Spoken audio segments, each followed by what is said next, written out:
ચણિયા ચોળી મૂવીને લગતા થોડા રિવ્યુ આપણી સામે આવ્યા છે કે જેની થોડી વાત કરવાની હતી કે 2 કલાક અને 14 મિનિટની એપ્રોક્સ મૂવી છે એવું કહેવાય છે. એક્સપેક્ટેશન લઈને ના જશો. હા, સત્ય વસ્તુ એ કઈ છે જેમાંથી રિવ્યુ આવ્યા છે કે ત્યાંથી કે આની મૂવીથી તમે બહુ એક્સપેક્ટેશન ના રાખશો. અગર તો એક્સપેક્ટેશન તમારી વધારે હશે તો આ મૂવી કદાચ એ પ્રમાણનું તમારી સામે નહીં આપી શકે, એટલું ડિલિવર નહીં કરી શકે.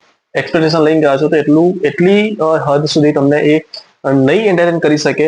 એ એમના રિવ્યુ તરફથી જાણવા મળ્યું છે કે હા, ફર્સ્ટ હાફ અને સેકન્ડ હાફ બંને કદાચ થોડી જગ્યાએ સ્લો પણ ચાલે છે. જી હા, થોડી સ્પીડ અને તેની જે ગતિ છે સ્ક્રીન પ્લે ની અંદર થોડા એવા પાસા છે કે જે વીકનેસ જે છે, ધીમે ચાલે છે એવું કહી શકાય. સ્ક્રીન પ્લે ની અંદર એવું છે કે ક્યાંક ક્યાંક જગ્યાએ તમને સ્લો પણ લાગી શકે છે. અને હા, ડેફિનેટલી વસ્તુ આને ક્યાંક ને ક્યાંક પોલિટિશિયન સાથે જોડવામાં આવી છે અને ફાર્મરની સાથે પણ જોડવામાં આવી છે એવું રિવ્યુ પરથી જાણવા મળ્યું છે. ટીવી એન્કર છે એ પણ આવશે જે આપણા થ્રિલરની અંદર નજર આવે છે અને પોલિટિશિયન તરીકે જે આપણને બતાવવામાં આવે છે ચેતન દહિયા આપણને જોવા મળ્યા છે પોલિટિશિયન તરીકે. તો એમનો પણ કાફી એવો ઇમ્પેક્ટફુલ એક પાર્ટ છે, એમનો ભાગ રહેશે આની અંદર અને કાફી એવી શીખ આપતી કદાચ આ મૂવી હશે. આ મૂવીની અંદર હા, એ વસ્તુ પણ કહી છે કે નો લોજિક, લોજિક વાળી કઈ જ આની અંદર લોજિક યુઝ નથી કરવાનો. માત્ર ને માટે એન્ટરટેનમેન્ટ માટે તમારે આ મૂવી જોવાની રહેશે. બાકી આની અંદર લોજિક કે દિમાગ દોડાવવાનું નથી. તો એ તમે ઘરે મૂકીને જ જજો એવું કહેવામાં આવ્યું છે. એટલી બધી લાફિંગ વાળી નહીં પણ સ્વાદ અનુસાર જેવું કહી શકાય કેટલી તમને કોમેડી આ ફિલ્મની અંદર કદાચ મળી શકે છે. બાકી તો મેં ફિલ્મ નથી જોઈ પણ આજે રિવ્યુના વાર આવ્યા છે આજે, તો એના વિશે થોડી વાત કરી દીધી કે મને પણ એક્સપેક્ટેશન એટલી બધી નથી પણ હા, એવરેજ છે કે હા યાર થોડું એન્ટરટેનમેન્ટ મળી જાય એ ટાઈપની મૂવી હશે તો પણ ચાલશે. કેમ કે ટ્રેલર ઉપરથી જ મને ડેફિનેટ વસ્તુ લાગી છે કે એટલી બધી એક્સપેક્ટેશન રખાય એવી પણ નથી આ ચણિયા ચોળી મૂવી કે તમને લાફિંગનો એટલો મોટો ડોઝ આપશે યા ફિર એન્ટરટેનમેન્ટનો એટલો બધો ડોઝ આપી દેશે. ના, મને પણ બિલનો થોડું એવરેજ ટાઈપનું એક્સપેક્ટેશન છે કે એટલી બધી એક્સપેક્ટેશન મને પણ નથી આ મૂવી સાથે.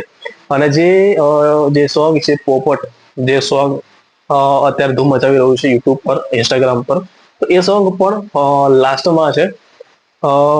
જ્યારે મૂવીનું એન્ડિંગ થશે, મૂવી એન્ડ થાય છે ત્યારે જ આ સોંગને મૂકવામાં આવ્યું છે. તો આ મૂવીના જે સોંગ છે પોપટ, એનું કઈ પ્લોટની સાથે કોઈ એટલો મોટો કઈ કશો જ લેવા દેવા નથી, પણ બસ ખાલી આ સોંગ બનાવ્યું છે અને લાસ્ટની અંદર આને મૂકવામાં આવ્યું છે. અને યશ સોની સારો એવો કિરદારની અંદર છે. બાકી જે ચણિયા ચોળીની જે ટોળી છે એ ફર્સ્ટ હાફની અંદર તમને દેખાઈ જશે કે ફર્સ્ટ હાફની અંદર જ ઇન્ટરવલ પહેલા આ જે આખી ટોળી છે હુમલો કરી દેશે જે જનસેવા જે બેંક છે એની ઉપર, અને પછી શું થશે એ બધું આ ફિલ્મની અંદર બતાવવામાં આવશે. ફિલ્મની થોડી ઘણી એવી ઘટનાઓ છે. પોલિટિશિયન આવશે, ફાર્મર્સની વાત કરવામાં આવી છે. ક્યાંક ને ક્યાંક ન્યૂઝ એન્કર પણ આની સાથે જોડાઈ જશે, જે પણ આપણને બતાવવામાં આવે છે ન્યૂઝ એન્કર અને પોલિટિશિયન તરીકે ચેતન દહિયા છે. અને બાકી ફાર્મર જે મેનલી વાત આની અંદર કરવામાં આવશે, કદાચ ફાર્મર વિશે ક્યાંક ને ક્યાંક હાર્ટલી કનેક્ટેડ ફાર્મર અંગે પણ ક્યાંક ને ક્યાંક વાત કરવામાં આવશે. જે ચોરી કરવા માટે, જે બેંકની અંદર લૂંટફાટ કરવા માટે જે ટોળી આવી છે, ફાર્મર જ છે એ લોકો, અને એમના વિશે જ કદાચ ક્યાંક થોડી ઘણી વાત ચર્ચા કરવામાં આવશે મૂવીની અંદર એવું કહેવાય છે. બાકી મૂવી જોઈને આપણે બીજી મારો રિવ્યુ તમારી સમક્ષ રાખીશ. Subscribe to my channel, share this video અને મને જોડાયેલા રહો ચણિયા ચોળીના રિવ્યુ માટે. અને લાઈક કરો, કોમેન્ટ કરો કે તમને એક્સપેક્ટેશન છે ચણિયા ચોળી મૂવીઝ જોડે.